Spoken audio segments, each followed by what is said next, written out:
I hope y'all cooperate so I can operate. You wanna reach the top, you gotta concentrate. First something wasn't right, I couldn't put my finger on it till I put my foot on it and I stopped the hate. Put a stop to it, got to it with hot. Bueno, fíjate que para este personaje de Apu, no tuve ninguna indicación más que la de que era un hindú, un indio, y solamente, pero yo pensé, ¿cómo lo tengo que hacer lo más apegado al original? Si tú te das cuenta, Apu en el que lo dobla, el gringo que lo dobla, habla muy agudos. Entonces yo tenía que hacer la calca porque un actor de doblaje lo que tiene que hacer es respetar la creación de aquel actor primero que hizo a un personaje de caricaturas o que crea un personaje en vivos, ¿no? Porque así es la regla, el voice match que le llamamos, ¿no? Entonces hay en teatro un ejercicio que yo utilizaba mucho con mis alumnos, que era imaginarte que tu tráquea es como un tubo, imagínate un tubo transparente, el cual tiene una pelotita en medio con agua, y lo llenas y lo vacías, conforme lo vas llenando sube esta pelotita, o lo vas vaciando baja esta pelotita, y lo mismo es la voz. Entonces tú lo subes o lo bajas, lo subes,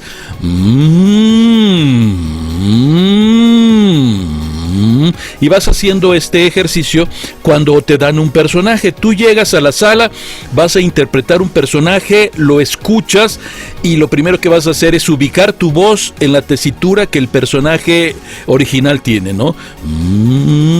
Aquí está mi voz. No, aquí está mi voz. Hola, ¿cómo estás? O a lo mejor es más grave, ¿no? Como este grave profundo de este último personaje que hice para Marvel, que era así, malvado, ¿no? Le das, hay una cosa que en actuación se llama temporritmo, que es la cadencia con la que interpretas el personaje. Cada personaje, por ejemplo, un anciano tiene este ritmo de hablar. Y si es un joven, ¿cómo estás? El joven es más dinámico y habla con un ritmo más rápido, un temporritmo diferente, ¿no? Y utilizas otro volumen y otra tesitura para hacer las cosas como deben ser. Oye, muchacho, ¿esto está sucediendo así, malvado? ¿O eres un intelectual que todo lo va a hacer acá, ¿no? Porque el cuerpo está dividido en la actuación por zonas. Eres muy intelectual, eres muy sexual o eres muy visceral. Dependiendo del personaje es donde vas a ubicar tu voz y la interpretación. Entonces puedes hacer villanos bajando la profundidad de lo cavernoso. Recuerda que tu cuerpo es un resonador, entonces debes utilizar tu cuerpo para malvados, etcétera, ¿no? Crear el personaje. Y yo, escuchando a Apus, obviamente, perdón, hablaba de esta forma, así decía: Homeros, no toques mis rosquillas, Homeros. Oye, ahorita que me acuerdo que estoy hablando de Apu, hay que tener cuidado con esas páginas de fans, porque no todas dicen la verdad, no todas hablan con los tiempos y la cantidad de personajes correctos. Hay muchas mentiras en este medio. Hay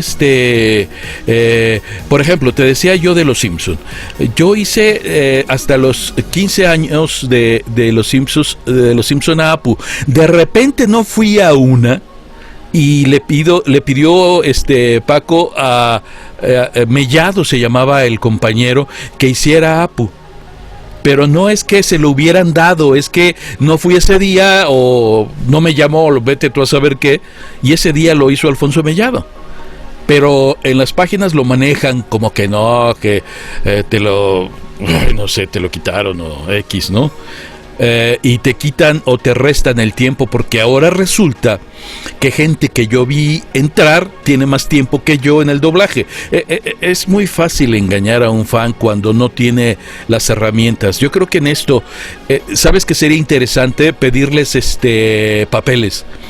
En ese entonces nos daban las nóminas de pago.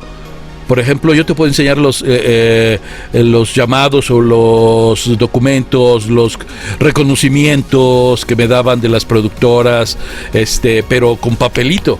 o mis credenciales como director, etcétera, porque es muy fácil que tú entrevistes a alguien que te diga que es director o que te diga que triunfó en Hollywood. Es muy fácil engañar a un fan porque sucede un fenómeno en este maravilloso mundo, que es que el fan crea monstruos. O sea, es increíble.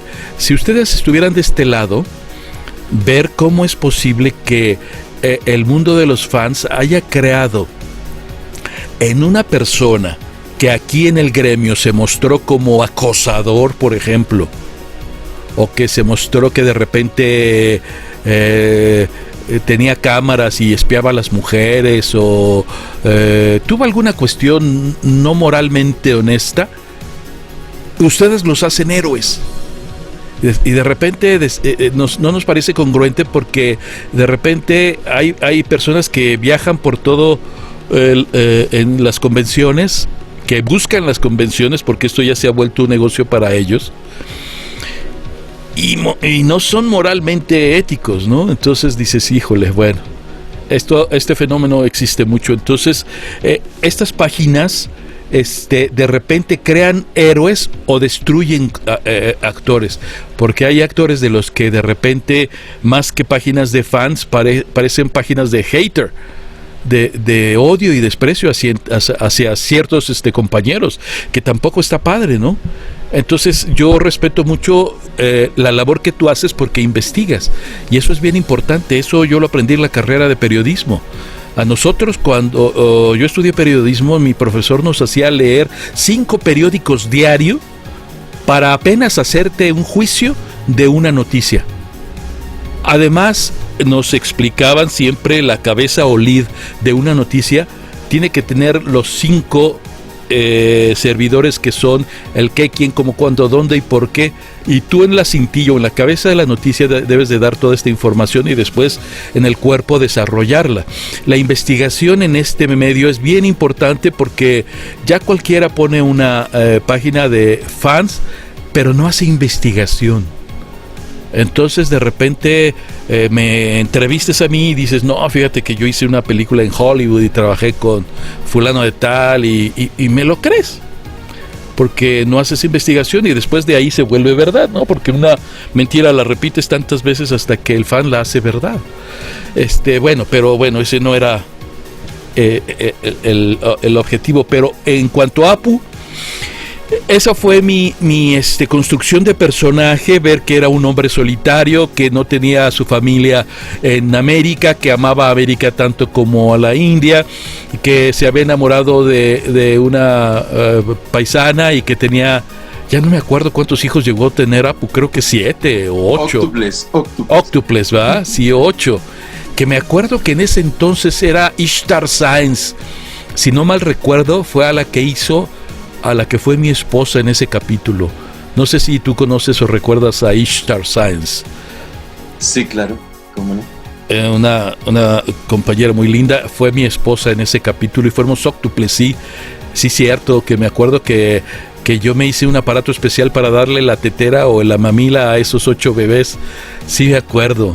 Sí, no, es un personaje que amo muchísimo y al cual le debo mucho. Déjame decirte que hay compañeros actores que son antes y después de un personaje, son antes y después de un personaje, porque por ejemplo no es lo mismo que yo haga una película y que esta película sea tan buena que tenga una exposición en las salas de cine y recupere, como sucede este fenómeno en Hollywood, recupere la inversión de la producción o hasta más, y yo me vuelva un fenómeno por el éxito que yo tuve con esta película, o una telenovela donde por mi físico, por todo lo que es el actor, voz e imagen, tenga éxito o no de un personaje, a el doblaje, porque en el doblaje, aunque tiene mucho que ver, obviamente, el actor, es muy importante la voz, muy importante, pero tienes de soporte una imagen que no es la tuya. Entonces, por ejemplo, obviamente, no es lo mismo un mal personaje creado en una producción que es mejorado por un actor de doblaje, pero que no tiene éxito, a uno que de repente, porque fue una buena producción y fue también magistralmente como el no tan buen personaje que fue creado y no tuvo tanto éxito. Por ejemplo, hay muchas caricaturas que yo dirigí, entre ellas Espíritu de Lucha, que es Fighting Spirits, que es de box, que es una estupenda caricatura, que ahí trabajé con Jaime Jañez, un cronista deportivo aquí en México, que hizo al narrador en esta caricatura, y me metí yo a estudiar técnica de box y todo esto para dirigir la caricatura, y que no ha sido transmitida. Por ejemplo, hay otra caricatura que era el Bear, ¿cómo se llamaba? El oso Bear, ¿qué? No me acuerdo. Tenía un nombre como inglés, era un oso inglés que me lo hizo Israel Magaña allá en Candiani. Excelente caricatura. O esta de que me decías de ¿cómo se llama? La que tienes atrás de tu cabeza.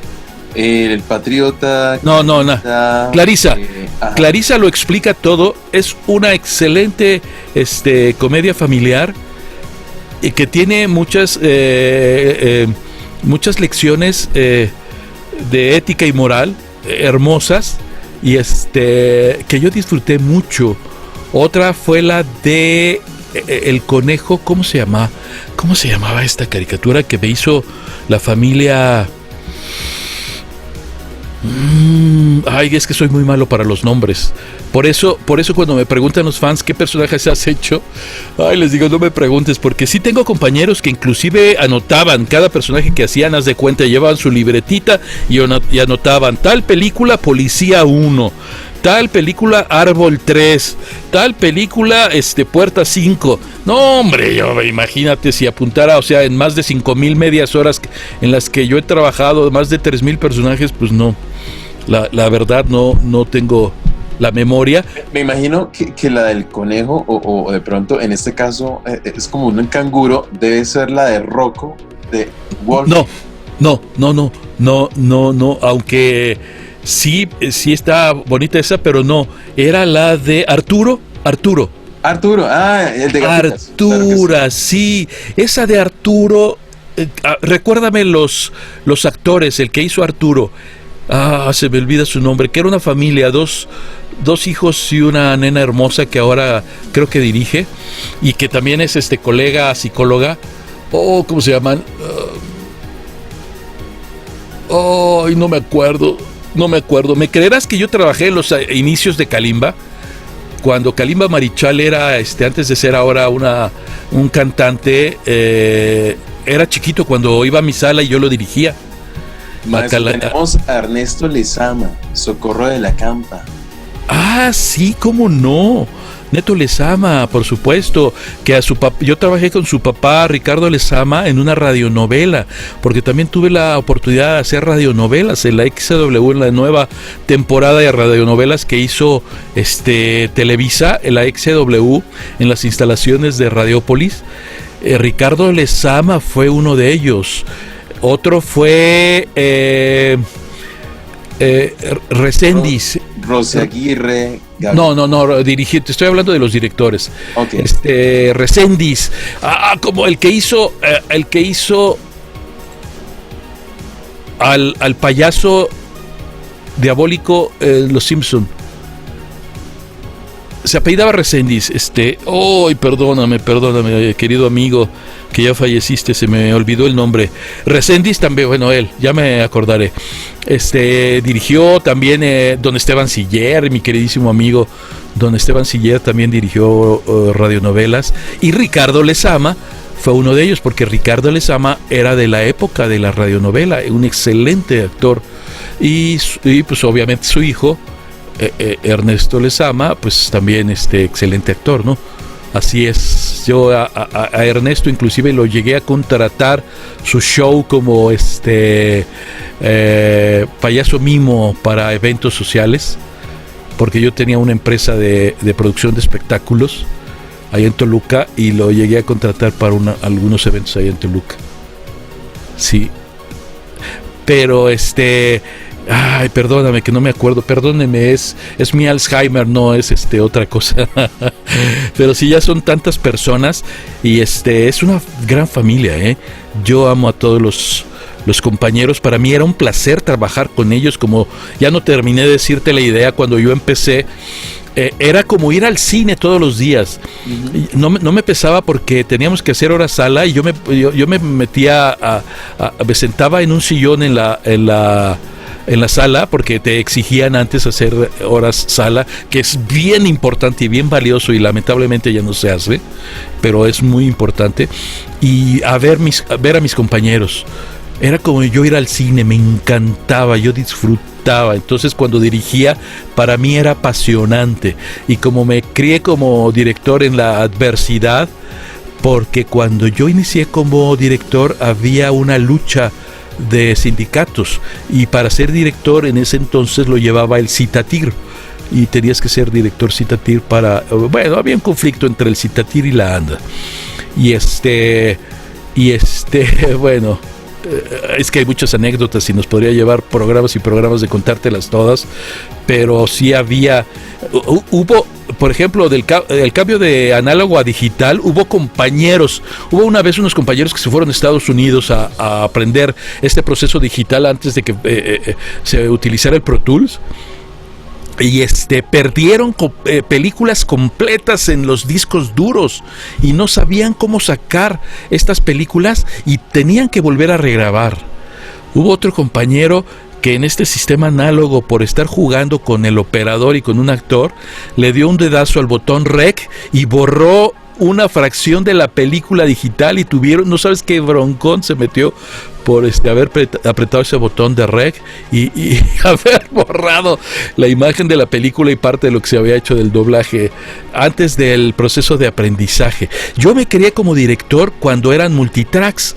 Yo hacía mi break, porque hacíamos un break, que era una sábana enorme, un papel muy grande donde estaba dividido por cuadros, y del lado izquierdo ponías los personajes y del lado derecho ponías las escenas en las que aparecía y cuántos loops tenía. De esa manera podías programar tu trabajo y ver en qué escenas se trabajaba quién y a quién ponías, porque tenías que, como nada más tenías 2 tracks, en la mayor parte del tiempo se trabajó solamente con 2 canales, y tenías que saber cómo meterlos, y entonces yo desarrollaba mi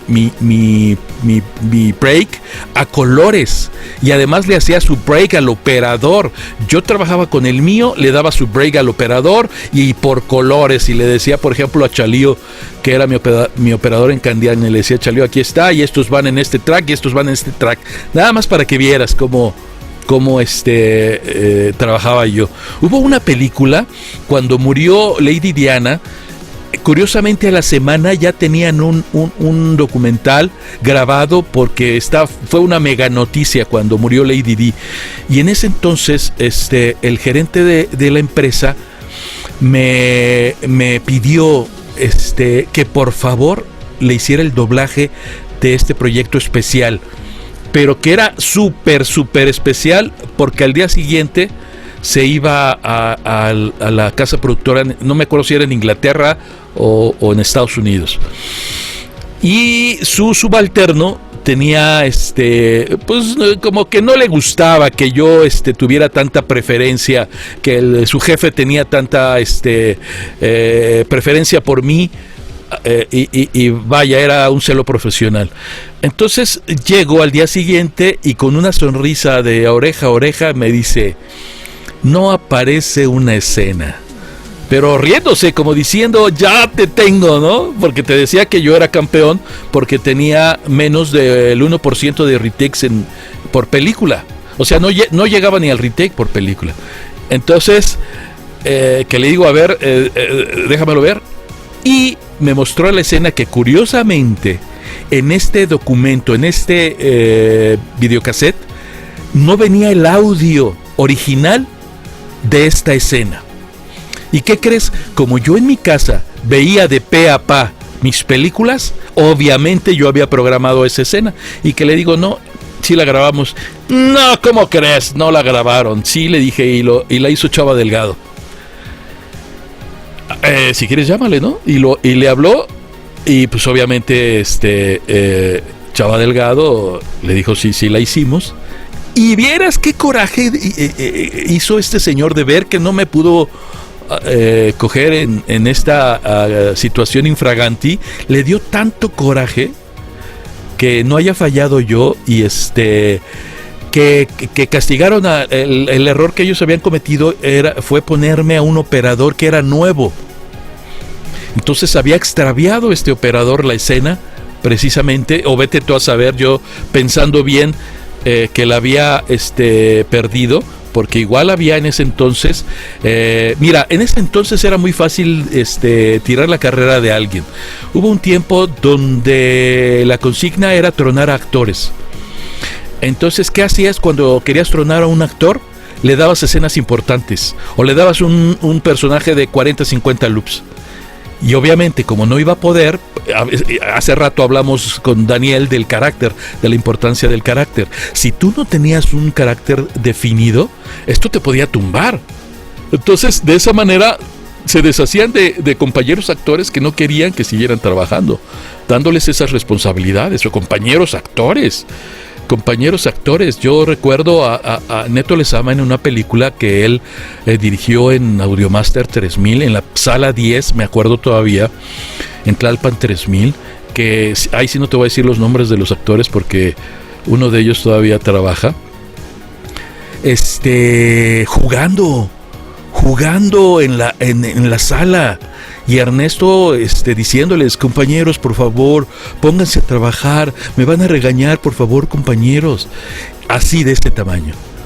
De ese tamaño hay personas que sí, pues no juegan derecho, ¿no? Y pueden hacerte tronar y hacer que tu carrera en esta profesión pueda tronar. Igual en televisión, igual te puedo contar anécdotas en cine o en radio o en doblaje, por ejemplo. En doblaje hay el QC. El QC es la entrada que te da el operador para entrar a cuadro, ¿no? Para entrar a grabar.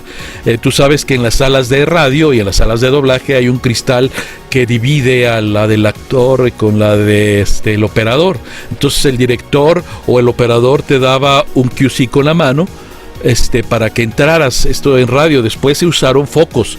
En doblaje, en la mayoría de las salas de doblaje había un foquito rojo abajo de los monitores, y cuando se prendía el foquito, pues ahí tenías que empezar a grabar, ¿no? Era hermoso eso. Pues cuando yo empecé a grabar, recuerdo en una empresa, me dice por los audífonos el operador, graba, pum. Y empieza a grabar el actor. Le digo, momento, no estás grabando. ¿Cómo sí? No estás grabando, no se paró, no se prendió el foco. A ver, muéstramelo. Y no había grabado. ¿Sabes qué había hecho? Con el dedo le había hecho así a un lado del botón de grabar. ¿Por qué? Porque había la consigna de tumbarme y no pudieron. Me da risa porque no pudieron. Pura simulación, qué triste. Pura simulación. Entonces tienes que tener cuidado porque de repente en televisión una vez escuché, porque estaba yo que me estaban poniendo el micrófono, cuando había una señorita hablando con un camarógrafo y le dice hablando de un compañero actor que ni recuerdo el nombre, le dice el camarógrafo, sí, no, pero si nosotros queremos, los podemos tronar fácilmente. Mira, nada más lo corto su cara o lo saco de cuadro y ya con eso lo trueno. Dices, ay, caray. O sea, el poder que puede tener es impresionante. O de repente yo puedo estar hable y tú, Nacho o Daniel, pueden estarme muteando el micrófono y yo creyendo que está todo esto saliendo o grabándose y no está haciendo así, ¿no? O sea, Esto puede ser sobre todo ahora en internet, que se hacen en vivo muchas cosas, pues este tipo de cosas sucede, ¿no? Entonces tu habilidad como conductor la tienes que sacar para sacar avante ese tipo de cosas. En doblaje hubo un tiempo así donde a varios directores y varios compañeros tronaron porque esas pruebas les ponían para pues para ver si resistían, ¿no? Es bien interesante. Y recuerdo en otro estudio, porque yo trabajé con Lalo Giacardi, el dueño de Prime Dove, que fue una de las empresas más importantes en su época. Antes de que él tuviera estudios, él alquilaba. Entonces yo fui de sus primeros directores, junto con mi queridísimo Germán López, que en paz descanse, y Javier Rivero. Y íbamos a cualquier estudio que Lalo rentara, y rentó uno donde la dueña era una mujer que había sido operadora, ella y su esposo, en una empresa de grabación. No voy a decir nombres, ¿no? Porque por respeto. Y empezamos a grabar, ¿no? Pero cosa curiosa, esta señora, que era la dueña junto con su esposo del estudio, nunca se quedaba en la sala. Entonces ese momento se quedó, vete tú a saber para qué, y para supervisar el trabajo que yo estaba haciendo, y grabó el actor, ¿no? Y listo, ya quedó. Le digo, por favor, borras el ruido. ¿El ruido? ¿Cuál? Y yo tenía hasta el código, en tal código. Y se ríe ella. No hay ruidos, ¿verdad que no hay ruidos? No hay ruidos. Le digo, vete a tal código, por favor. Y que sale el ruido. ¿Sabes qué hizo ella? Se agachó y se salió sin decir nada de la sala. No fue para decir, disculpa, no, nada. Se agachó y se salió de la sala. Y al operador le dije, bórralo. Y lo borró. Pues a partir de ese momento no me dijo absolutamente nada. Y como esa tengo muchas anécdotas. También compañeros actores, no creas, también compañeros actores en una Intersound, un compañero que no te voy a decir el nombre porque lo quiero mucho, pero me la hizo. Yo dándole esta introducción del personaje le dije, mira, tu personaje es así asado, la situación es esta y vienes de acá. Le digo, ya le platiqué, ¿no? Graba, le dije. Así, pero falta, no me acuerdo exactamente la indicación porque ya tiene muchos años. Y que me dice, a ver, hazlo tú. Y del coraje di un manotazo en la mesa. Le dije, si yo te pedí a ti es porque creo que tienes la capacidad de hacerlo, pero me vio tan mal que me dice, es broma. Le digo, ya te iba a decir, ya se me iba a salir el nombre. Le dije, no me digas eso, fulano de tal, porque yo te quiero, y que tú me digas eso me hace enojar, ¿no? Estoy bromeando, discúlpame, ¿no? Pero yo tenía una filosofía: me funcionas, te contrato. Porque para mí no es importante mi ego o mis creencias, como hay tantas, ¿no? De que si no me caes bien, no te doy trabajo, yo soy el director, y se crean pequeños cotos de poder. Gente que nunca ha tenido poder en su vida le dan la dirección de una película y se siente, ¡puch! ¡Qué Cuarón! O sea, ¿cómo te explico? Y mira, en esta industria solamente hay un dueño. Solamente hay un dueño, que es el dueño del producto. Todos los demás somos trabajadores, hasta el dueño de la sala donde se hace el doblaje. Todos nos unimos para dar un resultado que es el que está comprando o contratando el dueño de ese producto, y al que nos debemos a final de cuentas, y por principal al fan, ¿no? Al fan, al admirador, es al que le debemos también nuestro trabajo, pero principalmente tenemos un compromiso contractual y legal con un contratante, que puede ser Fox, Warner, Disney o lo que tú quieras, ¿no? Y todos los demás, como decimos aquí, todos somos gatos. Entonces, para mí es importante crear un equipo, crear sinergia para dar un buen resultado, y tan importante eres tú como yo. tan importante es el operador, como la señora que limpia la sala, como el actor, como todos somos importantes. Entonces, con esa mística, de por sí, para mí era importante ir perfumado, bañado, bien vestido, porque yo iba a recibir a mis actores. ¿Sabes lo que yo admiro a mis compañeros?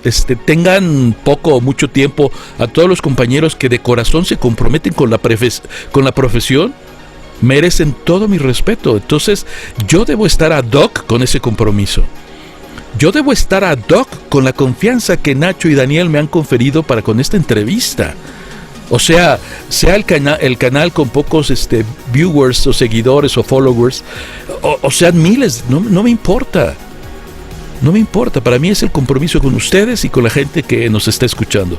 Eso es lo importante. Y siempre dar el 1000 en lo que estás haciendo, porque solamente vives una vez.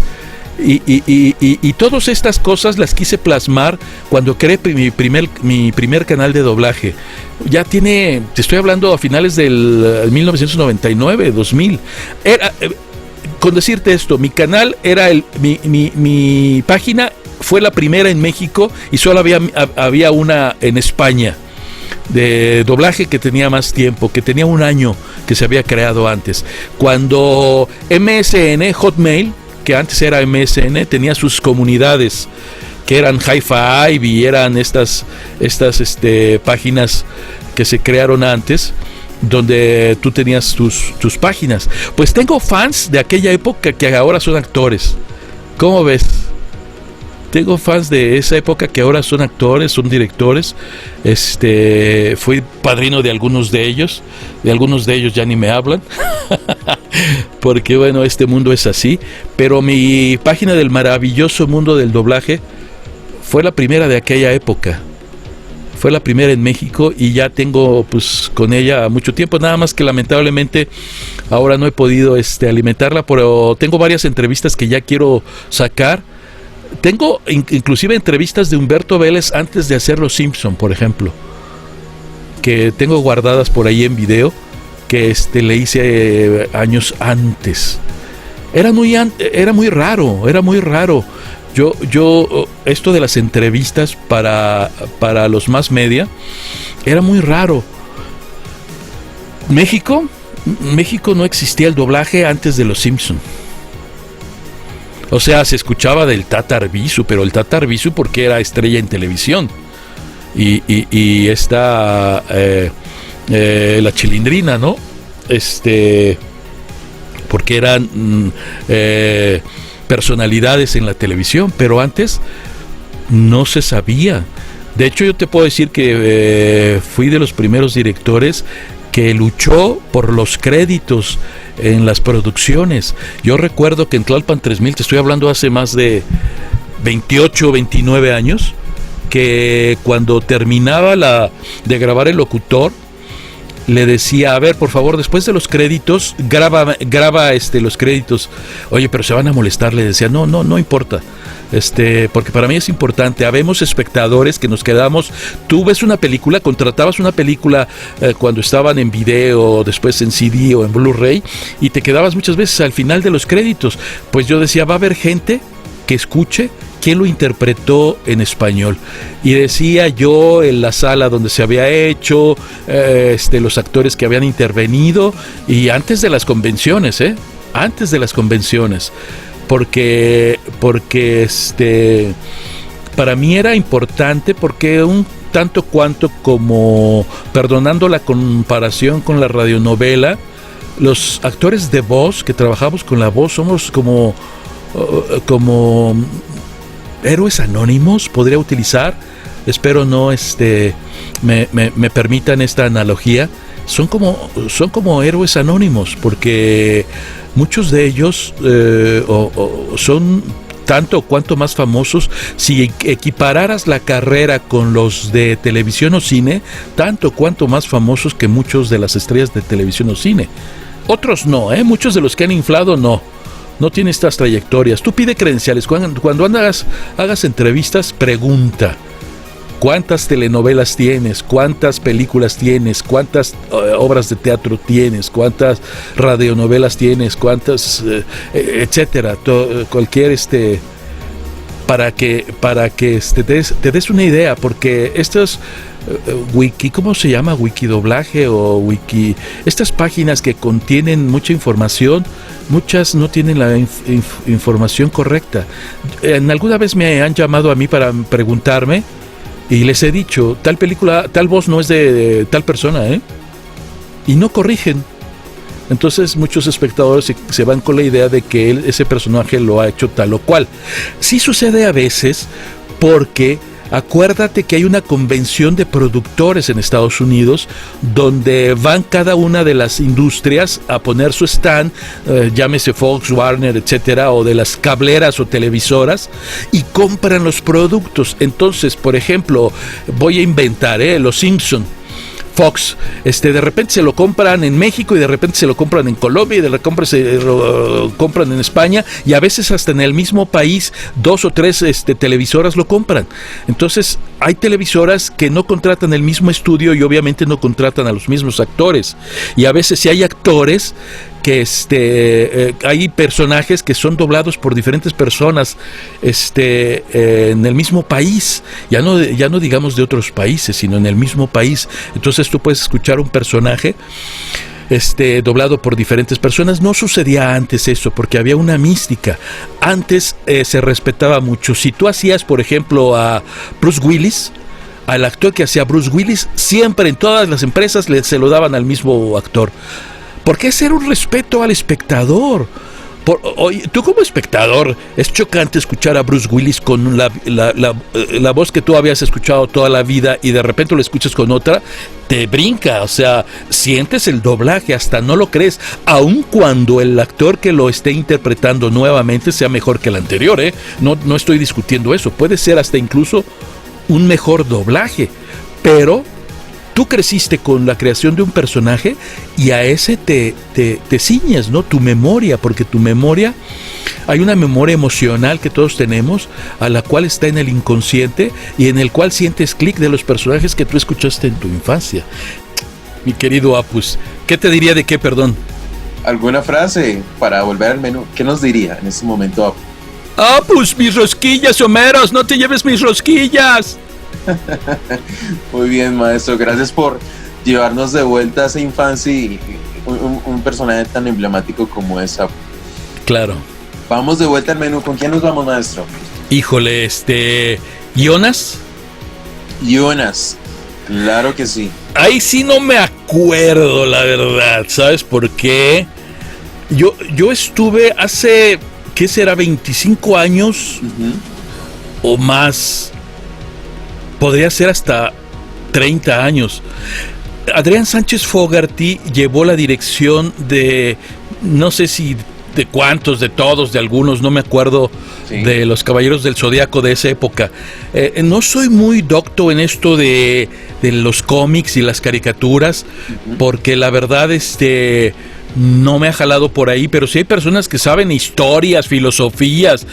Yo tenía un primo que se sabía las palabras, la moneda que utilizaban, las palabras clave, yo no, la verdad. Y esta tiene más de 25 años que se hizo. Yo recuerdo que la dirigía Adrián Sánchez Fogarty y haber trabajado, pero cuánto, y la voz, no sé, pero curiosamente siempre me hablan para hacer. Cuando no te hacen casting, te vas más o menos por la voz, vuelvo a repetirte, la voice match, que matche tu voz o que sea similar con la voz original. Entonces, normalmente yo tengo una característica. A mí me escuchas en persona y mi voz es más grave, pero mi voz pasada por los filtros del micrófono graba aguda. Entonces es algo que me tiene molesto. Yo quisiera hacer algunos personajes que mi voz no le va, ¿no?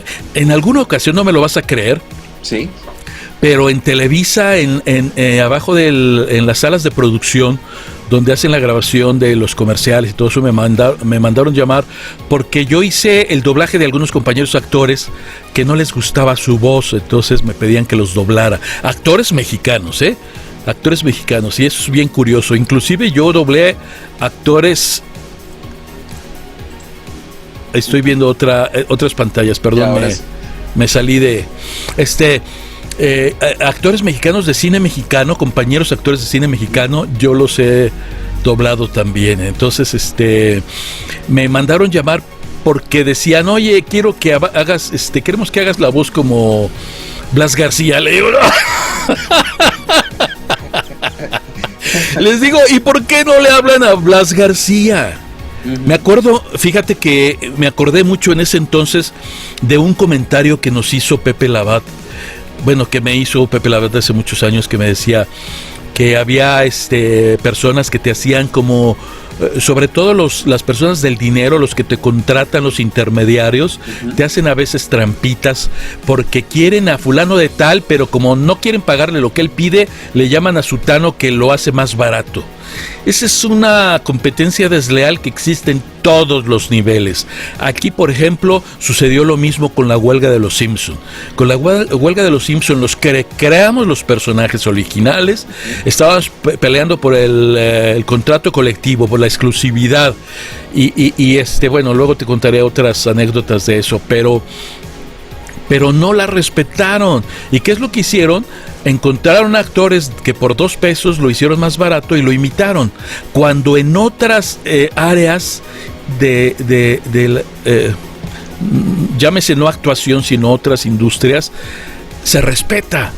Y eso me decía Pepe Labat, ¿sabes qué? Cuando a mí me piden que ¿sabes qué? Fulano de tal no puede, que queremos que lo hagas tú, pero hazlo más parecido a él. Yo les pregunto, ¿cuánto te cobraba él? No, pues tanto. No, ¿tú crees que quería tanto? Le dije, pues te cobro lo mismo.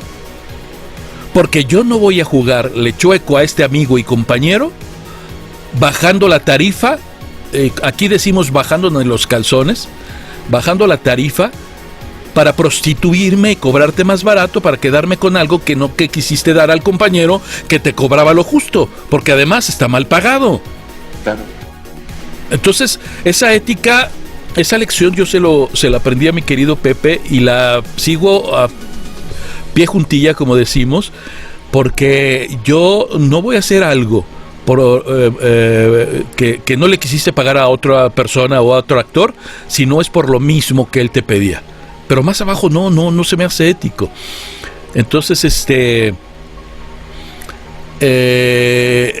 hay compañeros que ya te hacen la imitación de la voz de algún personaje que tú hayas creado y deslealmente te cobran más barato, porque la industria sí ya lo está pues fomentando, y hay gente que no tiene ética, ¿no? Claro que sí, maestro, qué triste que se dé eso precisamente en esta industria, y bueno, pues lo importante es que pues se pongan de acuerdo para que eso no suceda. Exactamente, correcto. Que eso no suceda, porque en esto, fíjate, hay una gran diferencia entre un actor y un imitador. Uh-huh. ¿Sí? Digo, cada una tiene su característica, ¿no? Especial, pero uno tiene un proceso creativo distinto al otro. Y uno fue el creador y el otro repite solamente lo ya creado. Que no tiene tanto mérito como que el que creó, ¿no? El que le dio las características. Entonces, me buscan mucho por eso, por hacer la voz, en este caso microfoneas, ¿no? Bajas la voz y llevas esa bolita que te expliqué en el principio de la entrevista, de que imaginaras el tracto de respiratorio como un tubo de agua que sube y baja una bolita. Y entonces Jonas era Jonas del universo. No me acuerdo, o sea, te estoy inventando porque no me acuerdo. Pero sí, fue hace más de 25 años. Bueno, maestro, agradecerle por la interpretación de este gran personaje y por supuesto cómo nos ha mostrado esa parte técnica del doblaje, los tonos agudos, graves. Sí. Y cómo pues se ve ese gran trabajo ya en los estudios. Vamos a despedir a Jonas. Así es. Fíjate, sería padrísimo que tuvieras también un clip de audio de los personajes que nos presentas para rememorar. Porque ahora con el de Toru, el Toru de Jackie Chan, Rebeca Manríquez, que fue la que me invitó a trabajar en esto, no me acuerdo si yo entré después de que Pingarrón lo hizo. Sí, creo que sí. Creo que sí, Gabriel Pingarrón lo había iniciado a Toru y después lo hice yo. No me acuerdo la verdad, pero creo que así fue. Creo que primero lo había hecho Gabriel Pingarrón y después me lo dieron a mí. Ahorita me acordé, se me vino a la cabeza un personaje que hice en televisión. En Las Vías del Amor. Yo entré porque me invitaron a hacer 2 capítulos, pero curiosamente lo hice con Emilio La Rosa, que es un productor de televisión muy querido y muy bueno, que él trabajaba con ratings. Entonces haz de cuenta, le daban una novela que le decían, ¿sabes qué? Tiene 150 capítulos y el personaje tiene 1, 5, 100, no sé, X, ¿no? Pero si le gustaba al público tu personaje, él le pedía a la escritora de que te escribiera más capítulos. Wow. Entonces, a mí me contratan para hacer 2 capítulos en esa novela, para ser el asistente de un matón de Enrique Rocha, y terminé haciendo 65 capítulos en esa telenovela. Claro. Y es una de las cosas que me fascinó. Entonces, bueno, regreso a lo de Toru. Sí, claro, me invitó Rebe Manríquez y de por sí tenía poco lenguaje el Toru, porque normalmente el personaje era de trabajar con su fuerza, ¿no? De construir o destruir, y el Toru quiere, y no me acuerdo no me acuerdo si era monosílabo. Toru, y decía pocas cosas, ¿no? Y yo antes lo estuve escuchando con Gabriel Pingarrón. Y Gabriel Pingarrón tiene una característica, para mi forma de ver, aunque es un muy buen actor, es muy estudiada su voz, y yo a él le daba papeles de intelectuales, más cerebrales, porque su voz es muy poderosa en ese sentido. Entonces, Toru es muy bruto, ¿no? Correcto. Sí. Toru no necesita inteligencia, Toru es fuerza, ¿no? El cual maestro. Así me pasó con un casting que me invitaron en televisión, fíjate. Hay un casting que me invitó el Güero Castro en una telenovela, Pasión y Poder, donde el estelar era Colunga, y era el abogado de Colunga. Y nos invitaron a un actor que es director en Televisa, director de escena, a un actor que es director y actor de teatro, profesor en la Universidad de Puebla, y a mí. De entrada dije, no, pues ya se van a quedar, por lo menos el director de escena, porque pues es trabajador de Televisa, conoce a todos los actores, conoce a Colunga, bla, bla, bla, pues por cuatismo se va a quedar, ¿no? Pero no importa, lo voy a hacer. Entonces tuvimos la oportunidad, bueno, por el sorteo me tocó hasta el final. Primero pasó el que era director de escena, y ya sabes, ¿no? La típica, mi vida, ¿cómo estás? El amiguísimo de todos. Y dije, no, pues ya se quedó este cuate, ¿no? Y hizo a su personaje, pero a mí en lo personal no me gustó. Dije, no creo que así sea el abogado de un multimillonario. O sea, aquí pensé yo en Carlos Slim, que es el dueño de Telmex, ¿no? Y luego le tocó, pero bien hecho, pero con una personalidad que a mi gusto no le iba. Luego el compañero actor de teatro y director de teatro, muy buen actor también, que lo dio otro perfil, pero su personalidad no me gustó, porque yo dije, ¿cómo será el abogado de un multimillonario, de un poderoso, no de un rico, de un multimillonario, de una persona poderosa? Y me fui pues una persona de ese calaña, de ese tamaño, trabaja con abogados que son hasta amigos de la familia, ¿no? Que las familias tienen generaciones llevándose, que son también de una calidad cultural y un conocimiento y una cultura muy grande, y también de mucho poder, de mucho dinero, y entonces te vas a un temporritmo más lento, Y así creé ese personaje y me quedé. Yo cuando me fui a mi casa dije, bueno, pues no me quedé, ¿no? Y en la noche me habla y me dice, señor Sergio, ¿qué cree que se quedó con el personaje? ¡Wow! Que dije, padrísimo. 40 capítulos en esa telenovela de Pasión y Poder, que disfruté muchísimo. Es que yo disfruto todo lo que hago, la verdad. Y Toru, lo primero que vi cuando escuché a Pingarrón, dije, no, se escucha, o sea, qué hermosa voz tiene Pingarrón. Pero el personaje es muy bruto. Uh-huh. No, entonces hay que llevarlo más al primer chakra, a hacerlo más visceral y menos cerebral. Y esa fue la historia de Jackie Chan. Qué bonito. Porque podría haberlo hecho así como yo soy Toru y soy, pero amigos, Mickey Mouse, ¿no?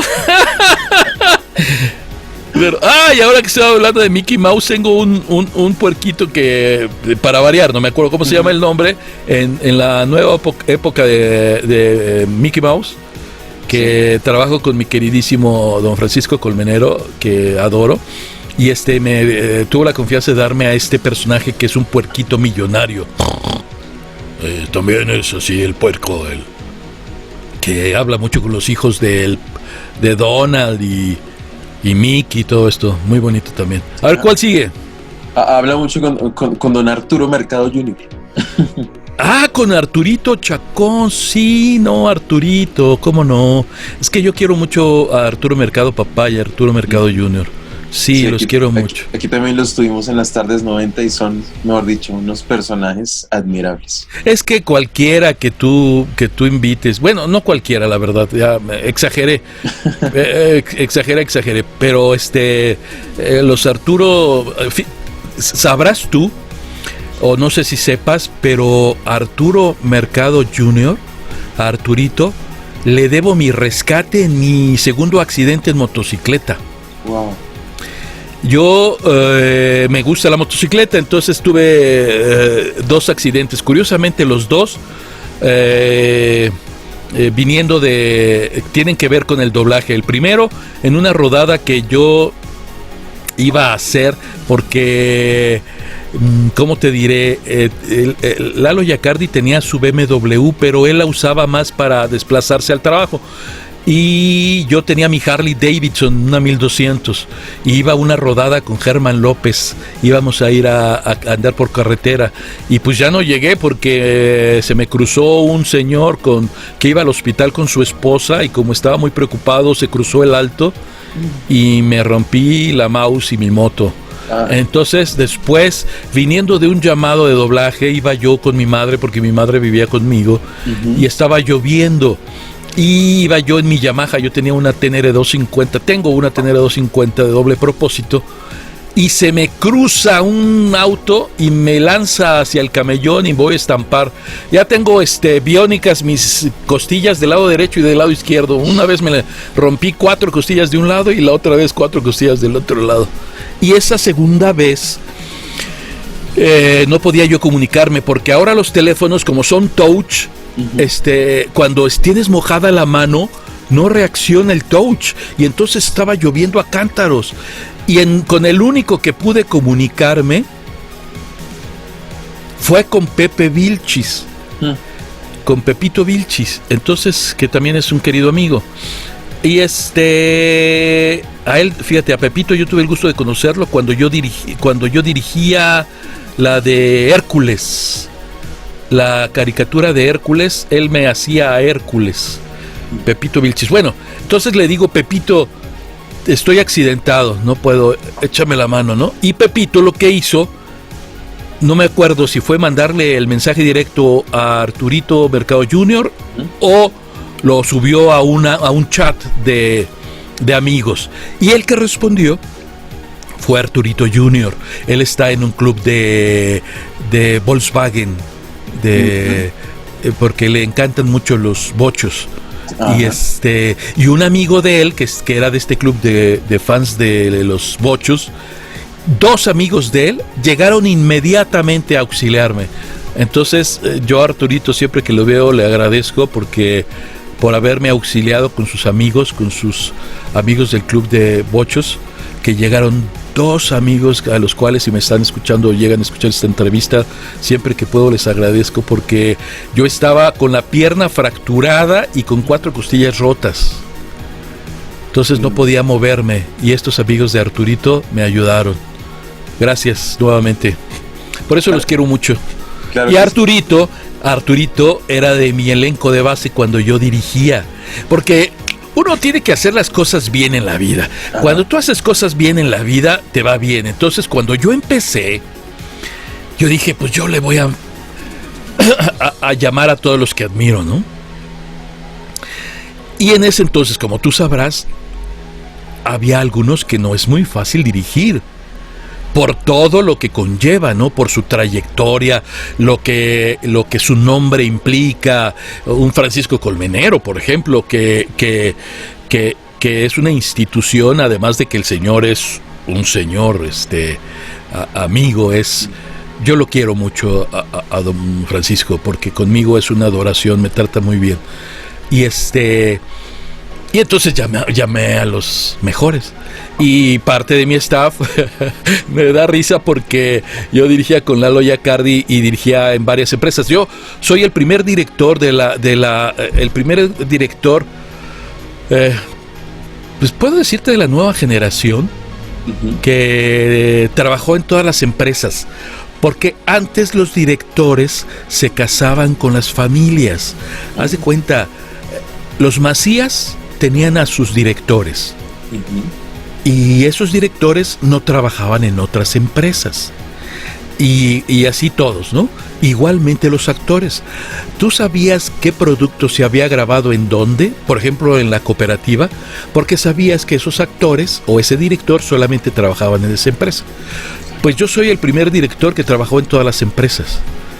Entonces, yo trabajaba para la mayoría de las empresas y abrí el camino para muchos directores, porque ya muchos se fueron a trabajar a diferentes empresas, ya aumentó la oferta o la demanda, y había mucho trabajo para todos. Entonces, yo trabajaba con Lalo, pero yo tenía mi sello, porque mis narradores eran Eugenio Castillo o era el señor Francisco Colmenero. Por ejemplo, tú vas a encontrar caricaturas mías japonesas, donde el narrador es Francisco Colmenero, y se escucha padrísimo, porque yo decía, mira, ya te hablé de una memoria emocional, ¿cierto? Entonces yo decía, mira, si tú estás casado con un producto y siempre consumes ese producto, pero de repente, como le hizo Pepsi, cuando creó su producto, pues lo hizo muy similar a ya sabes quién y le puso otro nombre. Entonces, hay muchos productos que por las voces, vuelvo a lo mismo, son mejorados. Y al fan o al espectador le resulta más interesante, porque si yo te voy a presentar una nueva caricatura y te la presento con la voz de Francisco Colmenero, te quedas a escucharla. Claro. ¿Sí? Porque no debemos de perder en cuenta que, aparte de la actuación, vamos a suponer que en el momento que tú enciendes la televisión, te vas a preparar un sándwich a la cocina y dejas prendida la televisión. Y si las voces que escuchas no te atraen, le cambias.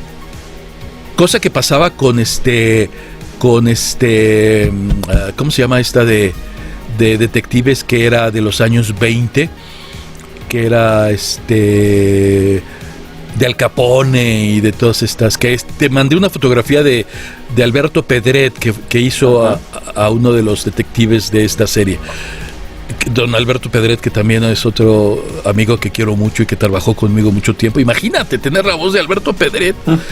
Entonces, esto yo siempre les decía a mis actores, esto es como una orquesta sinfónica. Aunque sí importan las actuaciones, las voces tienen que ser armoniosas, bonitas. Exacto. aterciopeladas, ricas, que te cautiven, que te atraigan.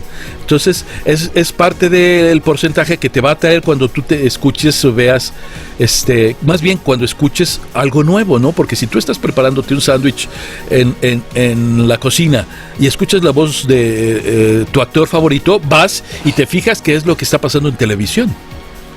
Y te quedas y eso es lo que te jala. Entonces, mucho de mi staff o de mi equipo que trabajaba conmigo o con Lalo, me lo llevé yo a muchas de las otras empresas. Por ejemplo, una de esas actrices era Dulce Guerrero. Dulce Guerrero era de mi equipo y yo me la llevaba a diferentes empresas. Dulce Guerrero empezó a trabajar conmigo en algunas empresas que nunca había trabajado. Igual muchos, la mayoría de mis actores, porque eso era parte de la garantía de trabajar conmigo, que si yo dirigía en una empresa nueva, te llevaba conmigo, y si trabajabas conmigo y hacías las cosas bien, la garantía era de que yo te iba a llevar a todas las empresas donde trabajara, y eso te daba la confianza de continuidad, que decía Luis G. Basurto: continuidad y continuismo son dos ramas del mismo tronco vigoroso. Y es bien importante. Luis G. Basurto, que fue un escritor de teatro mexicano, que por cierto muchos no saben lo que es la G. Nada más dicen Luis G. Basurto, pero no saben qué significa la G. Es Luis Gonzaga Basurto, que es lo que significa la G. Pero bueno, ya me desvié. Y me llevaba el equipo de trabajo que trabajaba conmigo en esas empresas, me lo llevé a todas las empresas. Bueno, maestro, qué bonito y qué chévere es conocer esa parte de los equipos, ¿no? Que cada uno se encargaba de algo en específico y bueno, así funciona esta industria tan bonita. Sí. Qué bonito. Bueno, maestro, vamos de vuelta al menú. Ya nos quedan 2 personajes. A ver, ¿cuál es otro? No quisiéramos acabar la entrevista porque eso está, mejor dicho, estamos aprendiendo muchas cosas. Esos bebés, no me acuerdo, ¿bebés en pañales? Claro que sí, el famoso... Recuérdame. Ulises, aquí está. No me acuerdo. ¿Yo lo hice? Ni me acuerdo. Claro que sí, maestro. Muy recordado. ¿En serio? Claro que sí. Deberías de traerme un clip, porque igual es un fake. Claro. Pero no, la verdad no me acuerdo, perdón. Perdón a los fans. No, pero yo le debo mucho a los fans porque ellos me recuerdan muchas de las cosas que yo he hecho que ya se me habían olvidado. Claro que hay sí. Hay muchos sabrás que hay muchos personajes que no tienen mucha intervención en una producción, pero que son memorables. Exacto, tal cual. Así es, maestro, es lo que causa ese tipo de personajes. No era de pronto de los principales, pero digamos que siempre fue referente dentro de esta serie. Entonces por eso lo enunciamos, porque nos toca a la infancia. Perfecto. Y bueno, ¿cuál sigue? Sí, vamos a cerrar con uno que por ahí el maestro mencionó hace unos instantes. Ay, no sabes que fue un gran descubrimiento para mí. Hay 2 cosas que me han encantado últimamente. Hay muchas, pero a mi ego le encantaron, y una de ellas fue un comercial de Gillette. Tú sabes que las grandes marcas tienen los grandes presupuestos y los grandes equipos y los grandes locutores y bla, bla, bla, ¿no? Entonces, en una ocasión, una de las agencias con las que yo trabajo, una agencia de casting, me habla y me dice: oye, Sergio, ¿qué crees? Que nos mandaron el casting para un comercial. Y ya les dije que ellos saben que yo no hago comerciales, yo solamente manejo actores, claro. Yo no manejo locutores. Y me dijeron que precisamente por eso me habían buscado, porque querían actores para este comercial. Y yo dije, wow, primero cosa bonita para mi ego, ¿no? Uh-huh. Segunda cosa bonita para mi ego que me dice, es que ya hicieron casting a todos los locutores y ninguno les gustó. Wow. ¿Sabes lo que es eso para mí? Te estoy hablando de que los grandes locutores yo los conozco. bueno, quizá no a los nuevos, pero sí a los de mi generación, a todos los conozco y a la mayoría los admiro. Entonces, no te voy a decir nombres, pero otro segundo halago para mi ego. Yo decía, wow, ya por eso sí hago el casting, ¿no? Porque si no les gustó y ahora están buscando actores, está padrísimo. Porque no es lo mismo, vuelvo a decirte, un imitador o pues un fan que hace voces y que de repente empieza a hacer doblaje, pero no tiene esa capacidad creativa o interpretativa, ¿no? Solamente imita. Hacer actor es otra cosa. Exacto. Y entonces hice el casting con mucho gusto. Yo dije, ya por eso hago el casting y si no quedo no me importa. Y que me voy quedando. Te estoy hablando de que... o sea... ¿para qué te doy nombres? O sea, imagínate a los mejores locutores de Colombia y ninguno les gustó y se queda otro, un actor en lugar del locutor, ¿no? Y tuve ese gusto. Y este personaje es algo similar, porque aquí hay pequeños cotos de poder. En este medio, como en todos, hay quienes se apropian de ciertos círculos porque no te permiten entrar. Yo me acuerdo de un compañero que no voy a decirte el nombre, me choca eso, pero no lo hago por miedo, sino por respeto al fan. Claro. Aunque si un día hacen una un programa amarillista, me hablan y les digo nombres, pero ahorita no, porque tu programa es muy familiar y le debo respeto a tu audiencia. Pero estaba Carlos Becerril y hacía Discovery Channel, no, era National Geographic. Uh-huh. Y había un compañero que se metía a su sala y Carlos Becerril decía, a ver, hazte ese personaje. Si has visto National, pues National lo hacía él nada más, era un narrador, pero de repente salía una vocecita ahí. Y no importaba, porque para uno era grabar en National Geographic, eso era lo importante, y además al lado de Carlos Becerril, ¿no? Entonces, ¿qué crees que pasaba? Que le decía a Carlos Becerril a este compañero, oye, ya te hiciste todos tú, sal a buscarme a ver quién está por ahí por los pasillos para...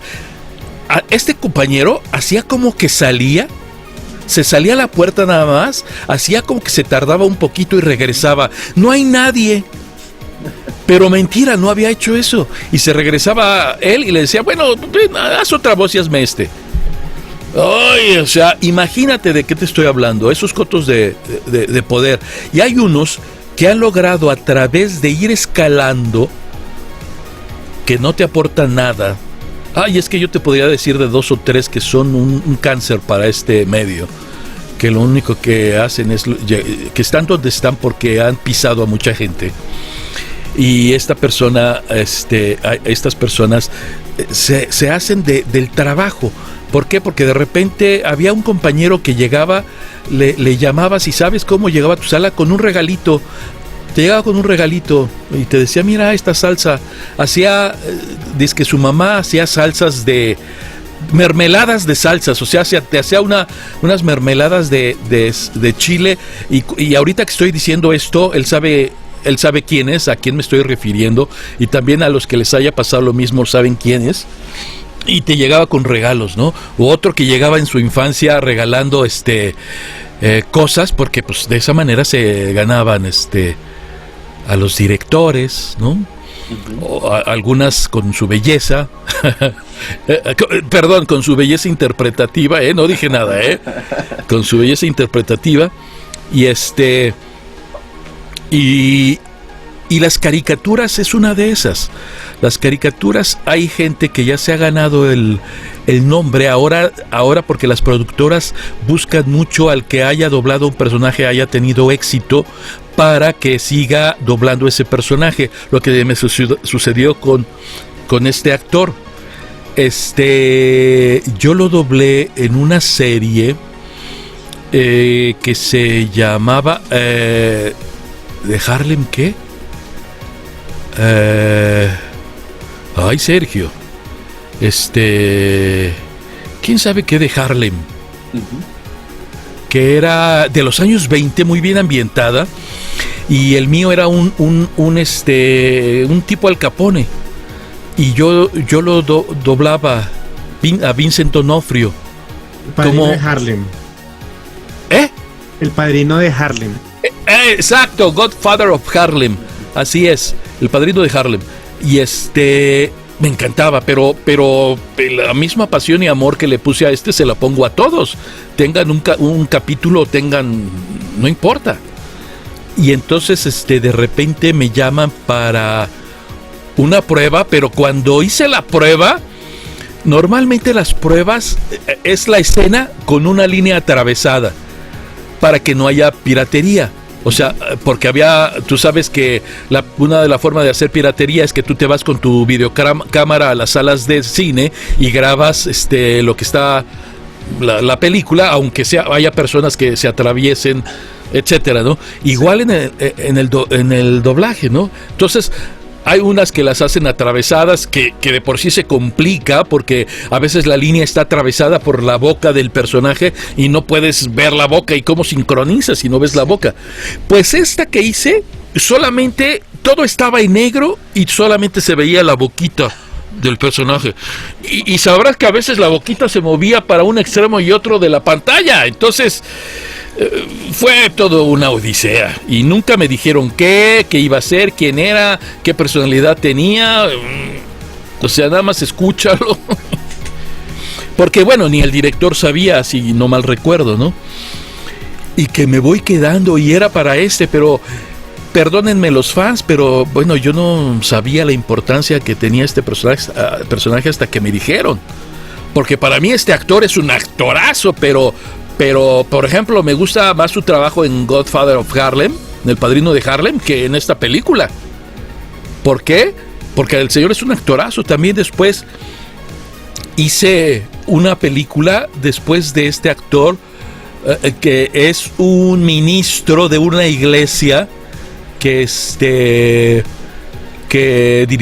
una película biográfica en Estados Unidos de un ministro de una iglesia que se casa con una mujer que lleva a engañar a los feligreses y se hacen millonarios, y el personaje de Vincent D'Onofrio era un ministro que era superior a ellos y pues hace que truene esta familia, ¿no? Héctor lo que me dijo, porque él tampoco tenía muchos datos, porque se maneja con mucha secrecía, es algo que yo todavía no, sí entiendo, pero como que no logro comprender, porque es parte de la publicidad o del mercadeo de los personajes. Antes podías decir en qué proyectos estabas y dada tu popularidad, pues le convenía a la productora que supieran que estabas doblando a un personaje de una serie o película que estaban haciendo, pero ahora te lo prohíben. Ahora firmamos. Yo he hecho cosas para televisión, acabo de hacer una cosa para televisión, que el contrato que firmé es así de grande. O sea, no puedes decir lo que estás haciendo. Y bueno, en esto es igual. En este es igual, no podía decir yo qué estaba haciendo, y por lo mismo los datos o la información que me dieron era muy poca. Entonces no sabía si era malo, qué tan malo, qué había hecho. El director inclusive me dijo que tengo una idea de quién podría ser el personaje, pero no lo sé. O sea, entonces no tienes mucha información. Básicamente fue lo que te dijeron. Entonces yo, por el voice match, lo primero que hice es hablar profundo. Pero ¿sabes qué? Además, Vincent D'Onofrio es su voz. No es que él caracterice mucho su voz. No es que él maneje mucho su voz. Por ejemplo, una característica para explicarme lo que te estoy diciendo. Tú haces televisión aquí en México y haces doblaje también. Tienes muchos mejores tonos que solamente los actores que se dedican a hacer televisión. Yo te garantizo que muchos de mis compañeros, si no es que todos, de los que hacen solamente doblaje, si se van a hacer televisión, dan mucho mejores tonos que los propios actores que solamente hacen televisión. Digo, hay muy buenos actores, a esos no me refiero, a los que hacen teatro y demás, ¿no?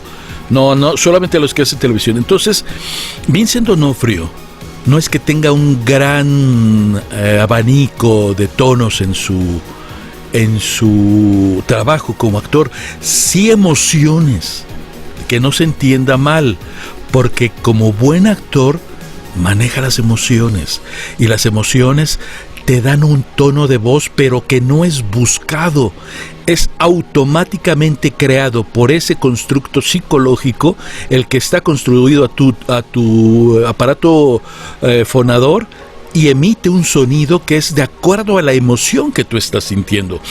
Por eso, ojo, si quieres ser un buen fan del doblaje, checa que el trabajo no solamente de tus actores sea bellamente audible, sino que te emocione, porque hay algunos compañeros que tienen voces hermosas, pero que no son actores, que son locutores. Tienen una voz muy bonita, terciopelada, y se les escucha: Coca-Cola, compra Coca-Cola, la voz o el hombre, ¿no? Tú dices, Bacardí y compañía. No sé, pero ellos no se atreven de repente a sacar un agudo, un gallito, porque no, tienen su voz muy estudiada, son locutores. En cambio, Vincent D'Onofrio, haciendo una construcción de personaje, te da los tonos que te emocionan, porque es un gran actor, y es lo que te atrae de su interpretación. Entonces, ojo, si quieres ser un buen fan del doblaje, checa muy bien que no solamente sea una voz bonita, sino sea una voz que te emocione, ¿sí? Una voz que te transmita emociones, ¿sí? Yo he tenido el placer de que Pepe Labat, por ejemplo, llorara en el atril cuando yo lo dirigía. O sea, no te hablo de algo mágico, porque obviamente siendo un actor tiene la capacidad de hacerlo. No, te estoy hablando de que una persona de la talla de Pepe Labat se dé el permiso de hacerlo en tu sala, y que tú lo merezcas para que lo haga. ¿Me explico? Que diga, a ver, ¿quién es el que está dirigiendo? No. Y que como director nada más le digas corto o largo, y va a decir, no, pues, ¿quién es este señor, no? Porque antes los directores habían hecho cine, teatro, radio, televisión, y muchos de ellos eran estrellas, verdaderas estrellas en todas esas áreas. Entonces, tú que haces entrevistas, de repente pregunta cuántas cosas haces, cuántas áreas de la actuación trabajas, ¿no? O nada más haces doblaje, porque el actor debe diversificar, y eso es bien importante. Bueno, con estas características del el personaje de Kingpin, que ya después supe, pero que no sabía, es que no nada más era hablar grave, sino que hablaba desde... sí era un personaje muy psicológico, porque era aterrador, pero a la vez era muy inteligente, y te decía, no hagas eso, porque si sigues viendo Tardes de los 90, es bajo tu propio riesgo, ¿no? O podía ser el Apus de Hasama Petilón, Tardes de los 90, quédate y disfruta de estas grandes entrevistas. Maestro Sergio, muchísimas gracias por ese talentazo que, mejor dicho, nos ha demostrado durante todo el transcurso de la entrevista, y que seguramente la gente está anonadada de tanta experiencia, de tanta trayectoria, de tantas anécdotas, de esa gran persona que lo caracteriza, no solamente mirando la parte laboral y digamos que esos detalles que tiene el doblaje, sino la parte humana, esa humanidad tan bonita que realmente nos deja anonadados. Pues yo te agradezco mucho, porque tú, Nacho y Daniel son unas grandes personas, son muy sensibles, son muy humildes, y eso los engrandece. Eso, déjame decirte que ustedes son unos excelentes representantes de mis hermanos colombianos que amo, que están pasando por una situación política difícil, a los cuales les mando todas mis bendiciones, porque merecen tener buenos líderes, porque merecen tener buenos políticos, igual que nosotros los mexicanos, y que ya es tiempo de que Dios me los bendiga. Yo les mando desde el fondo de mi corazón ese amor y esa bendición que merece mi pueblo y mis hermanos colombianos. Gracias a ustedes por esa acogida en su canal, Tardes de los 90, y que Dios me los bendiga. Maestro, antes de irnos quisiéramos que nos diera así rápidamente sus redes sociales para que la gente lo siga y le puedan hacer sus comentarios y le puedan escribir y enviarle esos mensajes de cariño que tanto le tienen. Bueno, mira, yo tengo muchas redes sociales, pero básicamente del doblaje. Tengo el maravilloso mundo del doblaje en Facebook, MMD, o sea, porque tenía que acortar el nombre en Twitter, MMD, que significa maravilloso mundo del doblaje, y en Instagram es Sergio Castillo Actor, que hay muchos homónimos míos, fíjate que hay Sergio, hay inclusive quienes tienen, tengo dos nombres, Sergio Alberto Castillo Sánchez, hay quienes tienen mis dos nombres, y los he tratado de contactar, pero no me han respondido, porque no sé dónde habrá estado mi papá, pero hay muchas personas que se llaman igual que yo. Hay escultores, abogados, hay un actor en España que también se llama Sergio Castillo, etcétera. Entonces, bueno, búsquenme por la fotografía, pero es Sergio Castillo Actor en Facebook y el maravilloso mundo de Sergio Castillo en YouTube. Maestro, pues muchísimas gracias y muchísimas gracias nuevamente a ustedes por acompañarnos en estas tardes 90.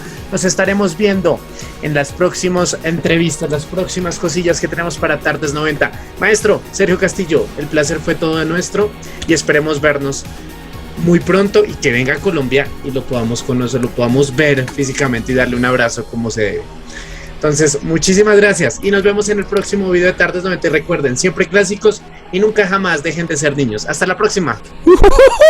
Amigos de Tardes 90, aquí están las mejores entrevistas del maravilloso mundo del doblajes. ¡Adiós!